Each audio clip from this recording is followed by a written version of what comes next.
What's up, guys? Welcome to Demo with Mo. I'm your host, Monique Simmons. We'll be discussing dating, engaged, and married objectives from a young Christian's perspective. Are you guys ready? Let's dive in. Hey, what's up, guys? Welcome to a new episode of Demo with Mo. I am your host, Monique Simmons. Today, I have some very special guests joining me on our Let's Talk conversation. Our Let's Talk conversation tonight is going to be on the different seasons of sex in marriage. And on tonight, I have none other than podcast host of Black Marriage Therapy, Christ-Lynn Smith, and her husband, Junior Smith. And I personally know them from their previous podcast of Life, Lemons, and Lesson, which I was a huge fan of. Welcome, guys. Thank you guys so much for joining me on tonight. I appreciate you guys for coming out. Yes, thank you so much for having us. Yes, thank you for having us. We're excited to be here. Awesome. I'm excited for you guys to join me on tonight. So just to give you guys a little background on what we're doing tonight. So something I started, I have a podcast group. Well, it was a spinoff from the podcast. I have a relationship group on Facebook, and we have these conversations called Let's Talk. And it's basically conversations that a lot of couples want to have, but for whatever reason, they're not talking about these things. They maybe don't have the village or the community, or it may be things that they're uncomfortable sharing, or they think other couples are not dealing with these things. And I say, you know what? Let me just start the conversation and put it out there and see what other people think about it. See, let them know that they are not alone, that other people are dealing with these same things. And it spent out from there. The first conversation we had was about sex, and everybody loved it so much.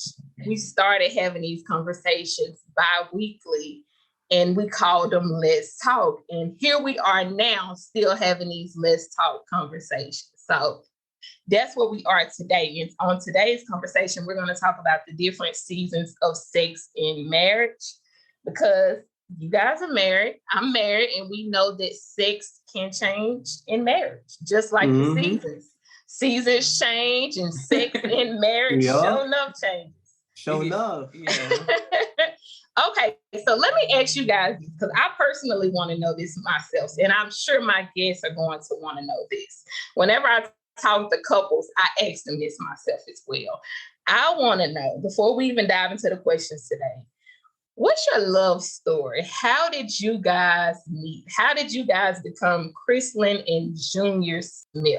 Do you want to? You got it. No, I feel like I've told it before, so I feel like. And I feel like that means that you're more prepared to answer. No, but you have to give your version. Give your version. You know what? You know what? Let's do this, because for some reason, all couples have a different perspective of their story, because I don't know why my love story is completely different from my husband's love story. So I want to hear from both of you guys. Okay. Who wants to go first? I'll go first. Yeah. Okay, Junior, let's hear yours. How did you fall in love with Miss Christ-Lynn over here? Yes, well, Christ-Lynn was introduced to me by my twin sister. So wow. I stole my twin sister's good friend at the time. You did. We met in 9th grade. Actually, that's the first time I met her. And the first time I spoke to her was, I think, 9th grade summer. Oh, wait. Not your turn yet. Hold on. And so we ended up going to the same summer camp. So we spent a lot of time together. Started dating in 10th grade. She broke up with me 10th grade summer because I told her I love you. Hold up. She broke up with you because you told her you loved her? Those 3 little words, you know. Oh, wow. But she'll have to explain why. Okay. She goes into that. Okay. Got back together 12th grade 11th year. grade. Sorry, that's your story. See, that's those two perspectives. Wow. 12th grade year. Go ahead, sorry. We got back together. And, this time we knew it was something that would last. Got engaged right before we graduated. got married 2 months after we graduated. And it's been almost 11 years. Wow.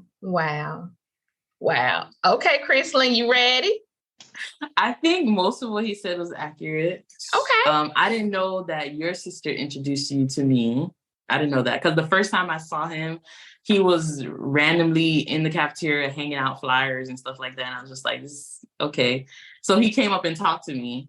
And then I think all the other stuff. So we dated for a little bit and it was fun. And he did say, I love you. And I was just like, nah, that's not for me. I don't know. It was too much. I'm like, it was too much. It's too much. It's too much. Like, it was too much for me. So I was like, yeah, that's not gonna work. And then we became really, really good friends. I think you missed that. So even though we were, even though we weren't dating, we were really, really good friends. And then that's when we got serious and got engaged, got married. Yeah. Yeah. Mm-hmm. Yeah, that sounds right. Mm-hmm. You guys' stories sound about the same. Okay. Yeah. Okay. You get an A+. I love it. Okay, well, we're going to go ahead and dive into today's topic. Let me ask you this right off the bat on our topic for tonight. When you hear different seasons of sex in marriage, what does that mean to you, seasons of sex in marriage, and do you think it's a bad thing? Seasons of sex in marriage. When I was younger, I would not know what that means, like at all. Like seasons of sex, you mean like holiday season? Like you talking about some Christmas sex? What are you talking about? Of course, being older now and living a lot more life, I understand a lot of stuff happens in seasons, especially when you're married, and especially as you endeavor, you have more responsibilities. A lot of stuff happens. So yeah, sex does have its own seasons as well. And I don't think it's a bad thing. I think it's very natural. I think the bad thing is expecting it never to change and not allowing it the flexibility that other things have in your life, that you give that flexibility, that room to like go up and down and grow. Mm-hmm. That's good. I think you kind of said what I was going to say, but a little bit different. I think also seasons are normal. And I think that we have to like normalize it. Instead of being like, oh, you're married and you should be always having sex, it should always look one way. But I think we should look at it as like, okay, so you're in a season of sex where maybe sex is not the primary thing, but that gives opportunity and room for intimacy in other places. So there's a season where we had kids and sex was not on the top of the list, but we got to be intimate and close as parents and like get to connect in a different way where he was serving me, so I feel like it grew our intimacy in a different way. So it made us closer. But got you. Yeah. Even though sex wasn't number one. Got you. Okay. Going into marriage, what were your views or thoughts on sex and how did it affect your relationship? Because something that I've learned when we go into our marriage, usually, because we did not grow up in the same household, we did not grow up with the same parents, we did not grow up with the same values, beliefs, we're just different. So we go into our relationship with different outlooks and different ways of thinking. So that plays a part in how we view sex and our thoughts on sex and our expectations on sex. So for you guys, when you went into your marriage, what were your individual views on sex and how did that play a part when you guys first got married? Yeah. So like I said, we got married young, 18, just walked across the stage, get a high school diploma, not even in college yet. So my thoughts were very juvenile. I didn't have much experience. I didn't have much to go off of. So getting married, my thoughts on sex was you just have sex, have it often, that was it, like bunny rabbits, like that represents a healthy, sexual life, the amounts, the quantity, not the quality. And so, my wife and I, we didn't know each other sexually before we got married. Yeah. And we never lived together or none of that stuff, right? We was coming out of our mama's houses. So getting married, that's what we wanted to do. It was just discovery, learning each other sexually. Like, we were in a house, we were married, let's have sex, Yeah. And that's just what it was. And that's what it was for a long time. It was just discovery, until we came to a place where we are now, where, we know each other sexually. So. Well, how was it before that? Like, how were you raised to think about sex? I was not raised to think about sex. Like, no one, like all of my friends, like, never had the birds and bees conversation. Gotcha. Never addressed. I learned from TV. It's the wild, wild west out here. So I see, I do, and I'm very insecure about it as well, because I know I don't know what I need to know. So I'm not vulnerable to Christ-Lynn making suggestions. I'm not trying to like think about it myself. I am just trying to show that I know that I don't really got it. And this is so good what you're saying, because this was one of the main reasons why I started the Let's Talk conversations, because of this exact statement that you made. Because there are so many of us that came out of communities and homes just like this, where we didn't even have a conversation about sex. And we were expected to go into our marriages and we're supposed to just automatically know what we're supposed to do without having a conversation about sex. And then we're insecure about it. We don't want our spouse to say anything about it, but I'm supposed to know what I'm supposed to do. And then I'm not talking to anybody about it. So it's like, and that's why we need to talk about it. That's why we need to be able to take the stigma off of it and be able to sit here like we are. Like, man, I'm insecure about it. Like, I don't know what I'm doing. So thank you. Thank you for sharing that. Christ-Lynn, what do you think? So my background, I think, is similar to yours, where it wasn't a lot of conversation in my home about sex. I specifically remember my mother mentioned it to me one time, and my older sister, she was just looking out like, hey, if you are having sex, like, we can get you birth control, we can get you condoms or something like that. But that was the only two conversations I remember having in my household. Now, we had a whole bunch of conversations at church. So I'm coming from the church background, and I feel like they're grooming me to be a wife. So they are like, okay, your body is for your husband, and like purity and virginity is basically like the closest thing to godliness and holiness. So I feel like, although I was young, I was mature as far as like being groomed to know that I'm supposed to have sex with my husband. Like, that's one of my duties. Okay. Wow. So like, that is my duty. So I feel like I came into our relationship, because that's the whole story for another day, the first night, right? Because I did come into it like, oh no, my job is to like please my husband. My job is to satisfy all his sexual needs. Like, this is literally why I got married. But in my mind, on the inside of my heart, I feel like I was just as insecure. I felt like there was a lot of shame and guilt, because I was just like, they've been telling me virginity is everything. And then now I lose my virginity.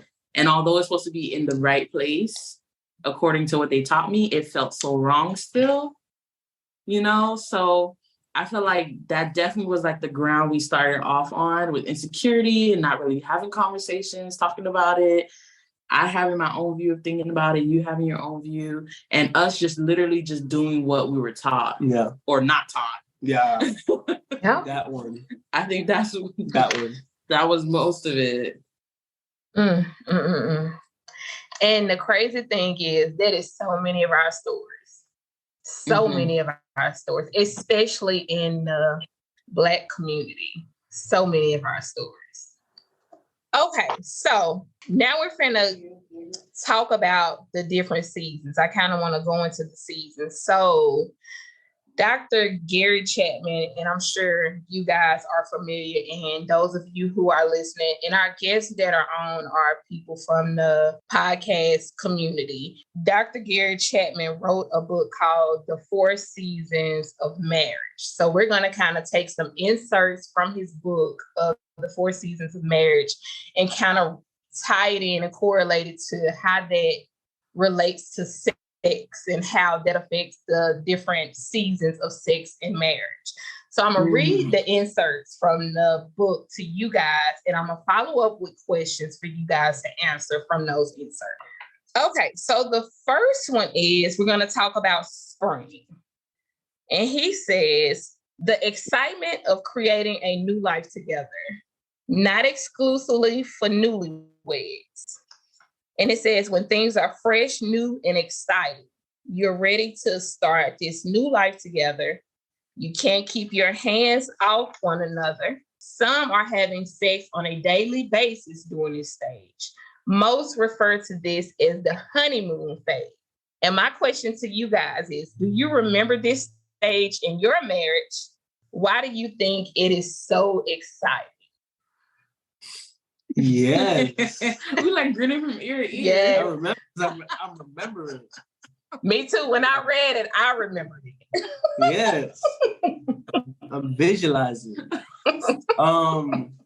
Man, it was, we just had this energy, between the both of us. And it barely took anything for us to start kissing, I walk in the kitchen, I didn't know it's gonna be so detailed. Squeeze a little booty. Christ-Lynn is blushing. Give it a squeeze. Look at Christ-Lynn blushing. Oh my goodness. Oh my goodness. Just walk in there and be like, hey baby. Hey, your bone structure get my bone structure. Oh, Hey. I don't think those lines work now. I don't know if they ever worked. But I think that, we were just super excited. Like you said, it was novel, it was new. And like I said before, it was all about discovery. Mm-hmm. We were a blank slate to each other. Mm-hmm. I was a blank slate. She's a blank slate. And we're just trying to find out, more about each other in that way. So, yeah, that was part of the fun. Yeah. Getting to know that person better. I think the Bible even uses that exact word. It's like, and Adam knew his wife. Mm-hmm. You know what I mean? So it talks about knowing a person by that ultimate act of intimacy, which is giving up your body to that person. So yeah, we were getting to know each other a lot. Okay, y'all. Next up is summer. You both are enjoying one another, reaping the benefits of the time and effort you've invested to understand each other. Spouses share a deep sense of commitment, satisfaction, and security in each other's love. Okay, you've learned each other's body. You know what pleases one another. You feel like you're on the same page. You're open to exploring one another. How do you think couples arrive to this stage? And why do you think people can be married for years and never experience this? That is so sad. I know. Because it sounds so beautiful. Like it does. Dang, I never even thought of like couples not getting there. I thought everyone would get a chance to be in the season. So going from like the spring, the innocence, because that's what it was for me. Like it's just innocence, like in ignorance. You just don't know what you don't know. But to get from spring to summer, there has to be a lot of bumps in the road. And I think that if you don't know how to navigate the bumps in the road, that's when you're not going to get to summer. Because we had a 2-year, 3-year bump. Yeah. It was difficult. Sex was a hard conversation for us to have because of how we came into the relationship, what we thought about sex. And then as you mature in your relationship, things start to change.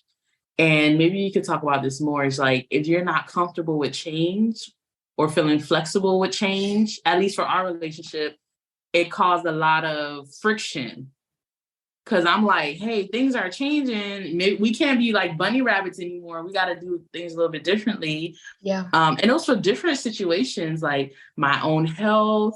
At one point, stress of a new job for me. You had some stress at your job, so things were just changing. And I think for us to get from spring to summer, we had to definitely go through a valley. And I think it took it took us to like surrender our own ideas, our own thoughts, and to like restart and start from scratch and communicate. A lot of communication. No, that makes sense. The two become one. We had to become a team. At first, I was playing my game. You were playing your game the way you wanted to. But after a while, if we don't come together, we're not going to make it to summer. Yeah. That's good, y'all. That's good. Okay. So next season is autumn/fall. This is when marriages look fine externally. Outsiders may even comment on how happy the couple seems to be, yet inside the marriage, things are changing. In this season, the sex can be unpredictable. The sex could be good or not so good. You could go days or even weeks and not even notice, or for some, not even miss that you haven't had sex. You can still be into your partner, but it's not quite like it used to be. This season is a lot different from spring and summer. How do you think a couple gets here, and what do you think they can do to come out of this season? Yeah, I think what you described is just the busy season. Mm-hmm. We all get busy. Mm-hmm. When my wife and I, first started having sex, it was just me and her in the house. Time and time, just all the time in the world. Mm-hmm. We got 2 kids now, to look after. We got businesses, to run. So we're busy. And I don't think it's hard for a couple to find themselves in a busy season. Mm-hmm. I think it actually just sneak up on you. Sure does. Whether you want it to or not, I think the way we overcome it or get out of it is acknowledging what's happening and coming together to try to find solutions. That was hard for me at first because at first I was blaming Christ-Lynn. I made her the problem. I made her the problem. I'm like, hey, you don't see, we haven't had sex in a week. Like you said, people can go days or weeks without having sex. My wife didn't notice, but I did. And I'm thinking that she's noticing as well, but she's not. She's just busy. And so I think not making each other the problem and coming together and trying to find a solution. So, and what that really means is being willing to let go of what you think it should look like. Sex was like this in the past, right? Maybe we're coming off of that summer season. Summer was hot, and it was good. And so now it's fall and it's not so hot and not as consistent. Mm-hmm. We're trying to wonder what's happening. I think talking about it, communicating, being vulnerable, and letting go of what you think is supposed to look like is a way that you can overcome the busy season. I'll give one personal example for us. I never knew that sex could be scheduled. For me, I was thinking sex is not one of those things. You can't schedule that like it's supposed to be intimate. It'll take away the intimacy. But in this busy season here, listen, I'm good. We can schedule it because I'm tired too. All right. So. Amen. And things that are important, you put on the calendar. So why not put sex on the calendar? I mean, if it's important, and I like getting notifications, how you plan a trip we're on vacation right now. And I love getting those notifications. Ooh, you're going to be here in 2 days. I would love to get a notification. Ooh, sex in 2 days. Okay. Exactly. Okay, y'all. Last season, winter. Dr. Chapman says winter is characterized by Coldness, harshness, and bitterness. The dreams of spring are covered with layers of ice. Conversations are only about logistics. Who will do what and when they will do it. Communication is relegated to silence, arguments, criticism, and at times verbal abuse. Lives are lived independently, although under the same roof. This is caused by unwillingness to consider the other person's perspective and work towards compromise. Oof. And y'all said that a lot tonight. We have to be willing to compromise. Okay, so why do you think when couples are in this season, they feel like their marriage is over or it will always be this way? Yeah, so I definitely think that if you do not work through the valleys of sex, like those hard times, the transitions is different, it's busy. If you don't talk about it, then you'll definitely get to winter. You will definitely get to a place where you guys are bitter towards each other. You guys don't want to talk about it anymore. You guys are just nasty even to one another, because there's so much resentment and sex has been neglected. The conversation of sex has been neglected. People feel like they're not getting what they need.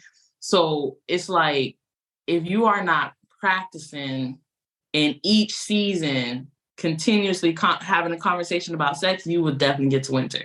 At this point, you've lost hope because, you kind of see the situation. Maybe it's a busy season. Maybe you're going through a big transition or whatever, and you don't see nothing changing. Nobody's compromising. There's no conversations being had. And it's hard to look around and be like, oh yeah, it's going to change, or, there's hope. So I think the most important thing is being preventative in marriage, so you don't get to that season. Because by the time you get to the point where y'all neglecting each other and y'all bitter towards each other, it's like you're more cold. It's harder to get the conversation going, But if you talk before that, if you talk when it's summer or fall or different seasons, then y'all get used to having these conversations. But thankfully, I don't think we've ever had a season like that. Thank God. But because when we were really, really going through it, and we never got that bad where it was like verbal, mess. But I mean, you call me names. I did. When we were really in the trenches. Yeah. I feel like I definitely came to a point for me personally where I'm like, I don't think he's ever going to understand my point of view. I don't think he's ever going to try to change and be more flexible, because my husband is like, if it's left is left, if it's right is right. He's no middle. So I don't think he could change and see my point of view. When we just knocked down the whole infrastructure of sex and started from scratch, and built from ourselves, not from what we were taught, not from anything, but for ourselves, that is when we got to implement we need to keep talking about sex. We need to keep having conversations about sex. And I think that prevented us from getting to a real bad winter, Yeah. But I still think there's hope there, but it takes for sure. Full surrender. It takes people really just forget what's going on now, just start over. But it's hard. It's hard, especially if you feel like in your heart, you're cold, I don't even want to look at this person anymore. Mm-hmm. Amen. And you guys have said communication each season that we have walked through. In you guys' response, I have heard the word communication over and over and over and over again. And I know for some people listening, you talk about marriage on your podcast. I talk about marriage on my podcast, and I'm sure people hear us say communication all the time, and it may sound like a broken record, but having that open line of communication in our marriages and in our relationships is so important, because we can work through things as long as we continue to communicate. Because once we stop talking, and working through things together, that's when we are not able to have hope. That's when we get to this season of winter, because we've stopped talking to one another. We've stopped compromising. We stopped trying to see the other person's perspective. But as long as we continue to communicate and try to hear our partner's perspective and hear how they feel and where they're coming from, we can continue to try to work through this thing. Okay. Yeah. So these next set of questions, these are questions that have been sent in by different audience members, different listeners. This first question says, how do you prioritize sex if one spouse is dealing with a chronic condition, for example, pain or sickness? Ooh, that's hard. There was a point in our marriage, I think early on in our marriage, where I was having a thyroid issue that kind of came out of nowhere. And I was just like, what is going on? And it wasn't severe, but it definitely affected my libido. Yeah. And this had happened after we were in the spring season. Yeah. So we were having sex like consistently. And then kind of out of nowhere, this thyroid issue came about, and he was just like, what is wrong with you? Because he can't see nothing wrong. He's like, you look fine. I don't understand. And I'm like, babe, I'm telling you, I don't have control. Like, my libido is shot. Like, and that was hard. Yeah, that was hard because, you know, like you said, I didn't see anything wrong. Yeah. And she just keeps telling me she just doesn't want to. And in my mind, I'm like, okay, I mean, I get that. But after a while, it comes a point where it's like, I don't want to, you know, it doesn't really make sense to me anymore. I'm not even trying to look into it because I'm thinking it's just like a won't do. It's a won't do until I find out it's like a can't do. It's like, oh, this is a thing that's happening to me. And, you know, she's showing me how serious it is. I think you ended up, did you get surgery for that? Yeah, I ended up getting some medication, and it ended up being a whole thing. But once I fixed it, I was better. But what I would say to that person is, first of all, there has to be compassion. Like, you're married to this person, you know, like, this person is not just an object. They're a person, right? So you have to have compassion for the person who is, you know, having this illness. And also I think that, so prioritize sex as much as you can, like, do what you can, but also find other ways to be intimate. I feel like married people sometimes use sex as a crutch for all intimacy, but there are so many different types of intimacy that you can explore that can help you feel connected. Sex is important too, but just do what you can. If you can't do, you know, 4 or 5 times a month, and it's 1 time a month because you're in pain, that's okay. But you guys can still be connected if you are like, oh, let's do a date night, or, you know, let's go for a walk and hold hands, or let's go through our old wedding photos, or, like, you know what I'm saying? Something to make you feel connected to the person besides just the physical sex. Amen. Junior, you want to add anything to that from a man's perspective? Yeah, so I was on the other side of that, you know? And so I think first I had to give validity to what she was going through. You know, at first I didn't give any validity to it. You know, I was like, oh, I don't, you know, I'm looking at what's happening to me, like what's happening to me. I'm not focusing on her. So first step was to give validity to what she was going through. And listen, it's hard to like you said, oh, you know, prioritize it once a month or find other ways to be intimate. It's hard. I think I wanted to be intimate in this way, you know? We were being intimate in this way. And now you're telling me to find a new way. I don't want to find a new way. It doesn't, you know, hold hands. Like, what? Take a walk? Like, that's exercise. That's not intimacy. But I personally learned this lesson. There are other ways that you can find intimacy. So for myself, my wife and I, I thought sex was the only way, she could show me that she loved me. And for a while, that was my thought process. And it took maturing. As I matured in the relationship, so did my sex. Our sex matured as well. And we were able to find my real love language, which was quality time.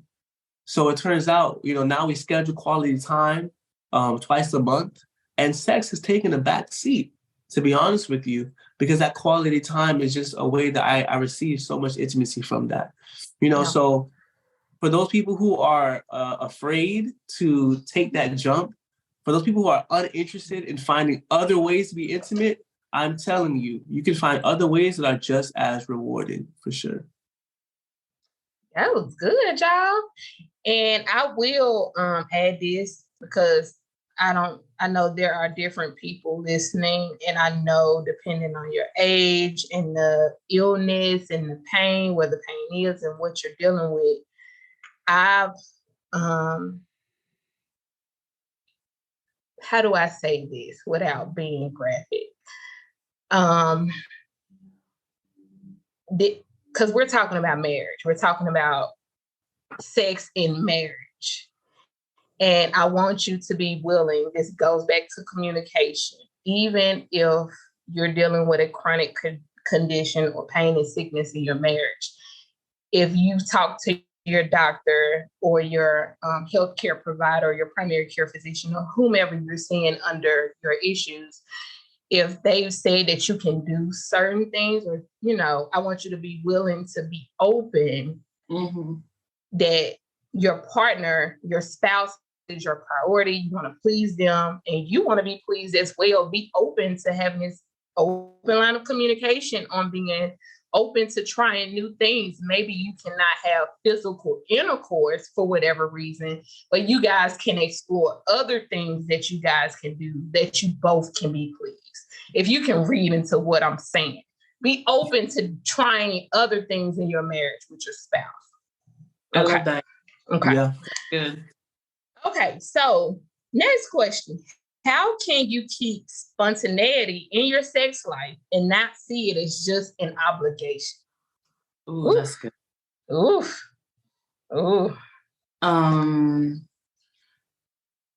Ooh. Spontaneity. Mm-hmm. Whew. I know all of the wives are like, oof. So I'll talk first, just for that reason. Okay. Because you don't see the husband talking about spontaneity. And that was the biggest challenge. That was the biggest challenge. My wife is supposed to keep it sexy. She's supposed to keep me coming back. I didn't see keeping it spicy as my responsibility up until very recently. You know what I mean? Until my wife challenged me. She was like, "Well, what are you doing?" Okay, Christ-Lynn. I said, "Well,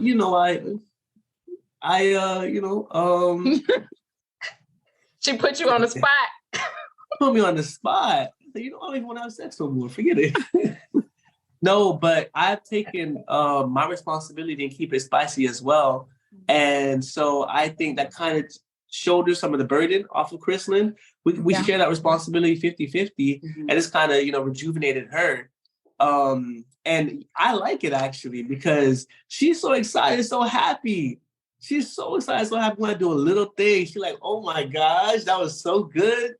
I'm like, "Are you serious?" So for example, for Valentine's Day, I ordered this paint set.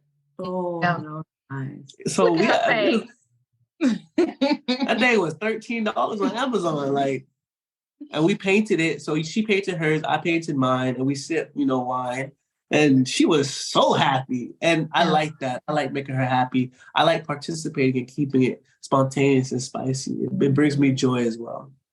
Yeah. That's what I think that for me, it means coming out of the schedule, because I think in this season of life, everything is on a schedule, and the house won't run without the schedule. So it's really taking those small moments of I'm gonna give you an example. Like, if Junior is like, because he works from home, so he's like, "Hey, babe, we got 30 minutes." Like, I take the opportunity. You know what I'm saying? Because I'm home, I don't have nothing going on, and he's like, "Oh yeah, I got some free time on my lunch break or whatever." I'm like, "Yes, right." So it's literally finding those small opportunities to just because you never know when you're gonna get it again. Or I would say even that plus making the opportunities. Because I heard my wife say to me, so many times, like we're on vacation or we're out of town for something, and she's just a whole new woman. Like, girl, okay, I'm sorry. Let me bring my 10 down to a 5. Okay, go ahead, Junior. I'm sorry. She's brand new. Ain't no kids around. I don't know who this woman is. We need to get out more often. Yeah, we do. That schedule holding us back. It really is. Let's let go of responsibility. Back. Yes. Yeah, I don't know what it is, but the kids go missing. We in a hotel somewhere. It's something different. It is. It is. So making opportunities. Yeah. Go ahead, make them opportunities. Whoever listen to me, make them. Find the opportunities and make the opportunities. And that helps it just keep it like, fresh and like, ooh. I am so tickled right now. I am so tickled because this is when I got this question, this was my exact thought, because this is why back to communication. This is why communication is so important, because you got to know your partner. You really got to know your partner, because those who follow me, y'all will see that I am on vacation, and we're not taking no expensive vacation. It ain't even, our bank account ain't set up like that. But we go on vacation pretty often. My husband has learned from me communicating. I am a new woman when I am taken away from my home. Like, if you just take me away from my zip code for just a little while, just take me away for just a little while, I am a new woman. Who is Monique? She is at home. I don't know who she is. Yes. I mean, I can't explain it to you, but communication is important, because you really need to know. It can be the simplest things, like, what does your partner need from you? Like you said, Chris, and like Junior say, I got 30 minutes. Okay, your partner may need that. That may excite your partner. Oh, we got 30 minutes? Okay, just those simple things. It's spontaneous. Oh, pack an overnight bag. Oh, you taking me to a new zip code? Okay, it's just those things. It keeps the marriage spicy, because you guys can have fun and enjoy one another, and you're not just doing the same routine, because that gets boring. That gets boring. And the things that made you fall in love was that excitement, that dating one another, that having fun together. And you got to keep that going in your marriage. Okay. Yeah. So how do you accept you or your spouse is not the person they were when you first got married, and discover the new person they are now and the things they like now sexually? So let's say, because you guys got married young, my husband and I got married young. I am not that 21-year-old girl that I was. I'm getting ready to turn 35. I'm not her anymore. She's gone. She's long gone. She long gone. Just throw her away. So how do we now introduce ourselves in our marriages, in our relationships now, is who I am now? Like, stop looking for that 21-year-old woman and the things that she used to do, because she not coming back. And now get to know the woman that I am now, or the partner that you are married to now, and what they like now and what they desire now. How do we do that in our marriage? That's a good question. Because I feel like we both changed. Yeah. We changed a lot. Because some of us be looking like, what happened to boy from back then? You remember when you used to, y'all fill in the blank. You remember when you used to, Exactly. I'm saying he, but whoever wrote the question, I think they're saying, they said it. I think you do have to reintroduce yourself. Okay. I think it's twofold. So if you know you're changing and you realize fundamentally, like things that you wanted, things that you needed, all those things are changing, like you need to say that. You need to reintroduce yourself. And the other person have to receive it. And then have a conversation as to what that looks like. So for example, and I'm not gonna get graphic, but pre-baby Christ-Lynn versus post-baby Christ-Lynn is two different Christ-Lynn. Like what I could do before, as far as, I know. I cannot, that is not an option anymore just because my own body won't let me. Yeah. Right. So I literally had to tell him like, hey, baby, take that move off the table. Let's replace it. just go ahead and retire that one because it no longer functions that way, and he's been gracious enough to say, okay, what else can we try? And that's the thing. You don't have to see it as just like a death of the old person. It's an opportunity for y'all to try new things. And these new things, you'll be surprised. Like, ooh, you didn't even know you could be like pleasured in that way because you're so looking at the past that you don't even see the opportunity in front of you. So it's an opportunity for you guys to relearn each other, try different things, new things, stuff like that. Man's perspective? Oh. Yeah, I mean, for the man's perspective, my perspective, I think it's hard for us to recognize change. To be honest with you, we may not even welcome it because it was really good how it started. Why does it need to change? Like if it ain't broke, don't fix it. Like we're taking moves off the table, but I love that move. Like why? Why does things have to change? But as I matured, I realized like, your sex is going to mature as your relationship matures. And if your sex isn't maturing, then take a look at your relationship. Like, are you pouring into the relationship what you're supposed to be? Are you showing up in that relationship? And so I think, people change and that's reflected in the bedroom, not just bodies, because your body's going to change. But, let's say, for example, for Kristen, she's like learning to speak her mind, becoming more opinionated. That's going to be reflected in the bedroom. And so people grow. That's good.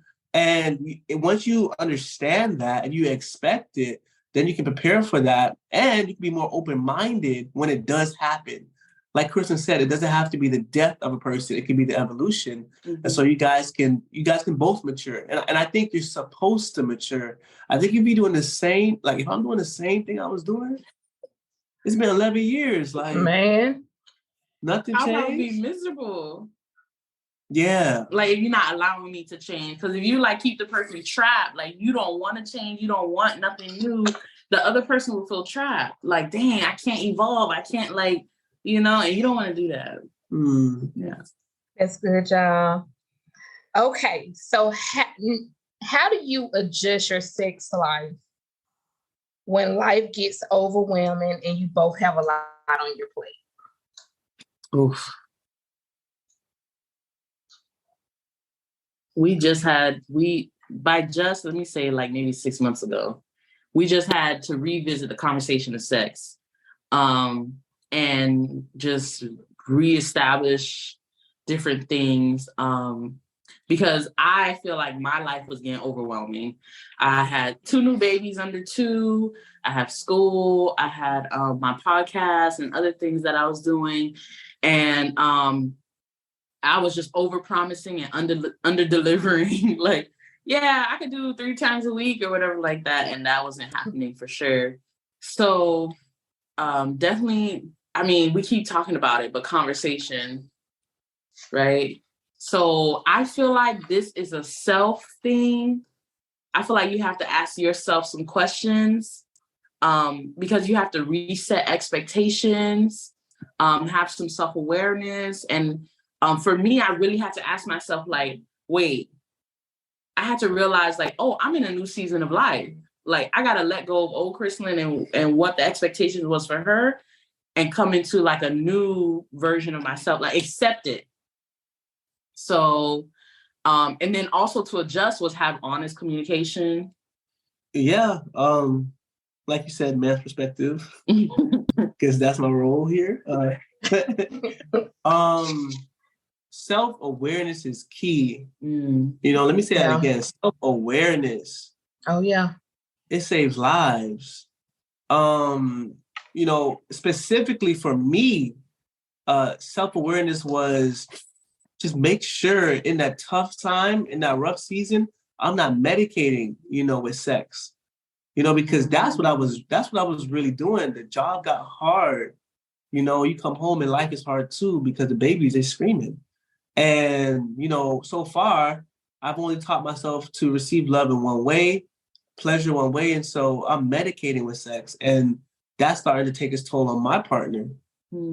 And so I really needed to gain some self-awareness. And it was not until, like you said, I asked myself the hard questions, I was able to change, I think, the cycle that we were kind of stuck in, and I didn't realize that it was taking input from me to keep the cycle going. Because sometimes you feel like life is happening to you and you're not happening to life. So I'm like, well, yeah, I just keep trying to, stick it out. I'm trying to go to my wife and she's tired. I know she's tired. I'm tired. She's telling me no, I can't find. But then, when I gained some self-awareness, I was empowered. That's the word. Yeah, self-awareness is empowering. And so you see other options, you see things you didn't see before.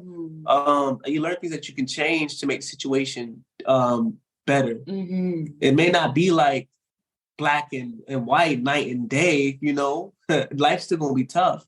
But I think you can find solutions that are better than the ones you got keeping you in cycles before. So it's good. It is good. Okay, y'all. We are almost to the end. This next question that was sent in said, should sex in marriage always be a priority?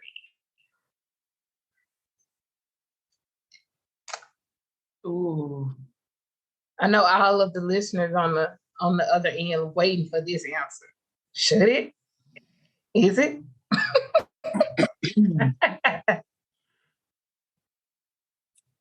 That is a good question. I feel like sex is a very important part of intimacy.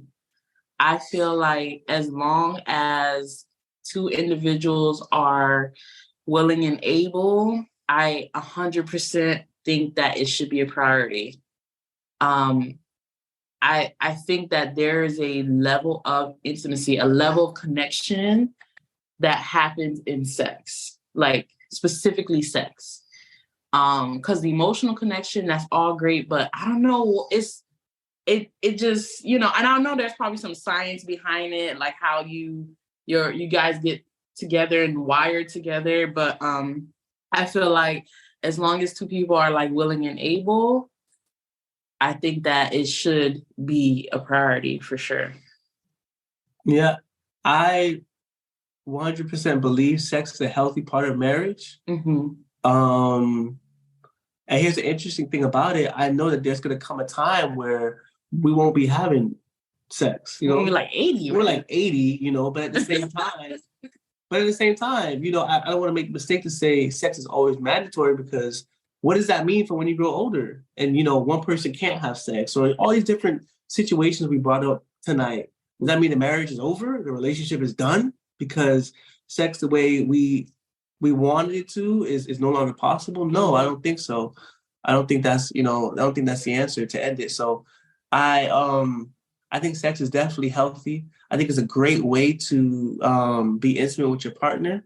And I think that we should prioritize sex without putting all our eggs in one basket. What does that mean? Without just putting all your eggs in the sex basket, like, oh, sex is going to keep us together. Sex is the way we're intimate. Sex is the way we get to know each other and we stay together. Because there are other ways that we should be exploring, as well as pursuing that sexual intimacy. So don't only work out your sex arm. Is that a bad pun? Work out all the intimacy. I think you should let that one bake a little bit more before you pop it up the oven. You got to work out all the pieces, the difference. Yes. Yes. Yes. Thank you. Yes. Yes. So yes, you guys believe it should always be a priority. I think as long as you're willing and able. I think you're saying the same thing as I am, though. Yeah. If things change, then of course you change with it. But as long as two healthy individuals, willing, able, even with kids, even with busy lives, put that thing on the schedule. Put that thing on the schedule. It's very important. I have Yes. had times where I didn't even know my mood towards him was so different, right? Because of the busy life. And then we'll have sex, and then all of a sudden it's like, I feel closer to him. I'm softer towards him. And sometimes you just need to get some. Yeah. And I think, don't laugh, Yes. but I think it's really important. And you don't even realize how important it is to the health of your relationship until you get some. I agree. Okay. Yeah. Yeah. And I ditto. I think sex in marriage should always be a priority. But even, I don't want to say that like an umbrella statement. I don't want people to listen and be like, we're saying this, and that means you have to be having sex all of the time, and it's always going to be one way. That's not what I'm saying, and I know that's not what you guys are saying either. We talked about the seasons, because that's what this whole conversation was about, the different seasons of sex and marriage, because sex will look different in every season of marriage. Life be lifing, we get busy, things change, people get sick, people die. We go through troubles, trials, we have babies, depression. I mean, there are so many things that happen in marriage, things we face, things we go through. And it affects our marriage, which affects our sex life. So sex will never look the same in every season. But what I'm saying is sex should be a priority, meaning when those seasons happen, when things change, when we go through stuff, we should be able to have a conversation about how we will adjust, how our sex will look like in this season. So when we come upon fall and we're in this busy season of life, yeah, baby, we may not be able to have sex 4-5 times a week. We may have to adjust, but our sex life won't always look like this. We're going to come out of this season. But my sex life is still a priority. It's important to me. So I'm going to talk to my spouse about this so that they know that it's important to me. I'm not going to ignore it while we go days and not have sex and act like it's not important to me. We're going to have a conversation about it so that they know that it's important to me as well as it's important to them. I care about our sex life. That's what I mean when I say sex should be a priority. Sex won't always look the same, but it should be a priority where we're having a conversation about it, where our partner and our spouse knows that I care enough about it that we're going to have a conversation about it and adjust whenever we need to. That's very well said. Very well said. Okay, guys, last question. So for those who are listening, what advice would you offer the newlywed couple who is coming into marriage with no idea that sex can and will change? And then the second part to that question, what do you say to the couple who is in a hard season and can't see eye to eye concerning their sex life in their marriage? Mm-hmm. So for the newlywed, I would say if you start with a foundation of communication, you will make it through the seasons. If you start, because it doesn't matter like where you at or where you're thinking. If you can have a conversation about it and bring it out in the open, y'all will figure it out, right? But in the beginning, even if that's before you're married, right? Because you don't gotta wait till you're married to have a conversation about sex. Right. Whether you having it or not having it, y'all need to have a conversation. Sure. So if you build a foundation where talking about sex is a safe place, I think you'll be okay. Because some people talking about sex is not a safe place, where it's like, people are scared to talk about it, or maybe they get sensitive about it or insecure about it, or they feel like their ego's bruised, whatever. You have to practice making the conversation of sex a safe place. And just build on that. And I think you'll be okay as it changes. And I think the answer is the same for the second question. The couple who they're going through that winter and they don't see eye to eye and they don't know how they're going to come out of it. The answer is basically the same. We're going to have a conversation to get anything going, to get any change, to get any resolution, to begin to make plans together. It's going to have to start with the conversation. Everything starts with conversation because we're not mind readers. So we're going to have to talk to each other and tell each other how we feel. And so that's always hard when you're already icy. No one wants to talk to each other. We're already mad. The time for talking has come and gone, and I just want to stew. That's what I want to do. And so, one thing for me that's always helped me, well, two things I would say. As a Christian, I believe it's always up to the man to go first. And I'm just telling you personally, what always helps me when I get to that point where it's like, yeah, this is going to be a 2-3 day type of argument, and I don't want to be the first. I don't want to lead. I don't want to take that step. I don't want to apologize first. I don't want to bring it back up. I believe God's called me to lead my family. And so like, that looks like me going first in everything. And so that always kind of brings me back to the point where it's like, yeah, I want to have the conversation. And then depending on how hot it's been, I asked my wife to cheat. I said, hey, babe, listen, I'm trying to start the conversation. I'm trying to get us to a place where we're both like willing and able and we feel safe to talk about it. Like, that's what I'm really trying to do right now. I need you to help me. And sometimes you just see her, that wall just comes down because she realizes that I'm trying to talk about it. I'm trying to change our cycle. I'm trying to break it. And so now she's willing to partner with me. And now I didn't think we was going to see eye to eye. I didn't think we was going to get to a safe space for like another 3 days. But because I took the first step to come to her and tell her I'm trying to get us to a safe space, she's willing to work with me. And now we're able to have the conversation. So I think a conversation is where it all needs to start. That's where it begins. Whenever, I would add to that, seek help.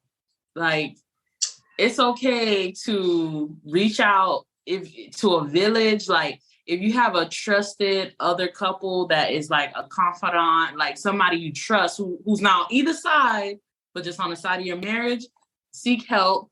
If you can see a counselor or even a pastor counselor, they have sex coaches. There's a lot of, ways that you can, because if you guys in the winter and y'all get y'all in a stalemate, right? Nobody can talk, nobody can, right? It might be the time for you to be like, we need help. We need somebody in the middle of this who could hear both of us out and help us. Because, I'll say that to the newlywed too. Get you somebody who's been married about 15 years, 10, 15 years, who can give you some wisdom, help you through the situation. Same thing for the winter. That's good. Yeah. Amen. Good stuff, y'all. Good stuff. Okay. Christ-Lynn and Junior. When I say I have enjoyed y'all tonight, I have enjoyed y'all tonight. I don't even want to let y'all go. I have enjoyed y'all that much. Like, I wish my husband was here. Like, if he didn't have the children, I have enjoyed y'all so much. I would be remiss to not ask you guys, Fatia, Martha, or Ashley, you guys who hung out with us tonight and stayed on to the end. Did you have any questions for our guests on tonight that you would like to ask them before we all get off? If not, no problem, but I did not want to leave you guys out if you had a question for them on tonight. I don't have any. This is Fatia. I don't have any questions, but I have enjoyed listening. Hello, Fatia. And Fatia, I'm so glad you enjoyed our conversation on tonight. So you guys, Martha has put in a chat. She says, top 3 pieces of advice for new couples. First of all, this is my bread and butter, Martha. I love this stuff. I love the newbies. I do. I think the number one thing is to not be afraid to let your relationship be unique. I think when you first get married, you are so caught up in the person who's married 10 years, 15 years, the person who, on Instagram, who they marriage look like this, they marriage look like this. When I tell you marriage is a fingerprint, I know Monique can tell you, marriage is so unique to the individuals in it. It's not even I don't even know how to explain it. It really is unique. And if you lean into that, and be like, you know what? Our marriage is going to be whatever our marriage is because of us two. I would say that's the first thing, is definitely allow your marriage to be unique.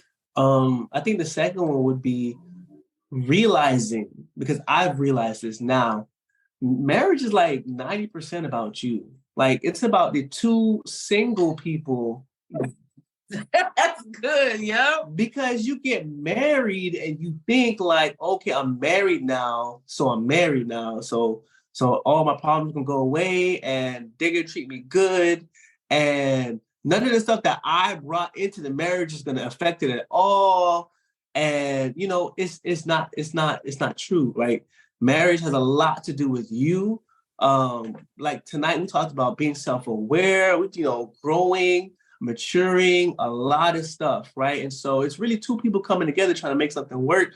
So understand you have a role to play in maintaining your marriage and growing it, and into making it what you want it to be.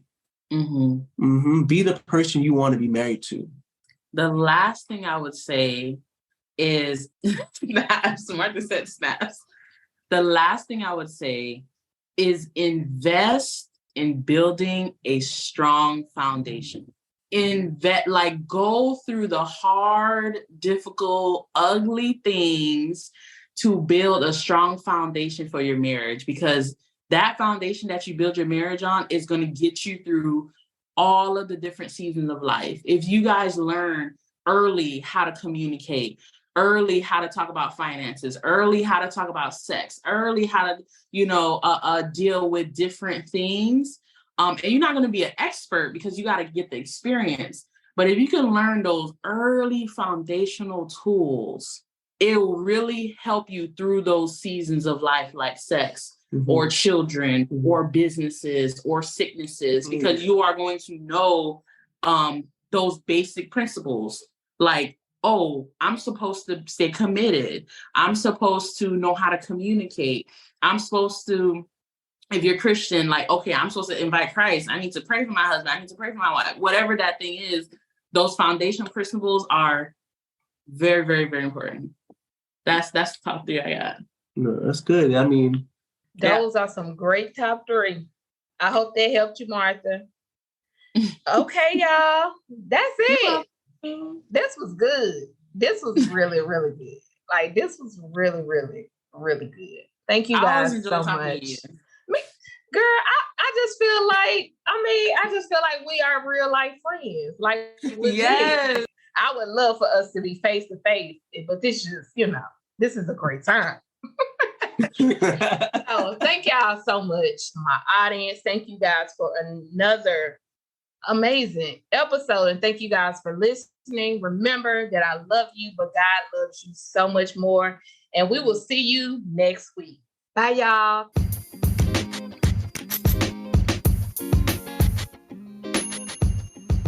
I hope you guys have enjoyed. Follow me on Facebook at Demo with Mo. If you have any questions you would like answered here live on my podcast, email them to me at demowithmo@gmail.com. That's DEMOWITHMO@gmail.com.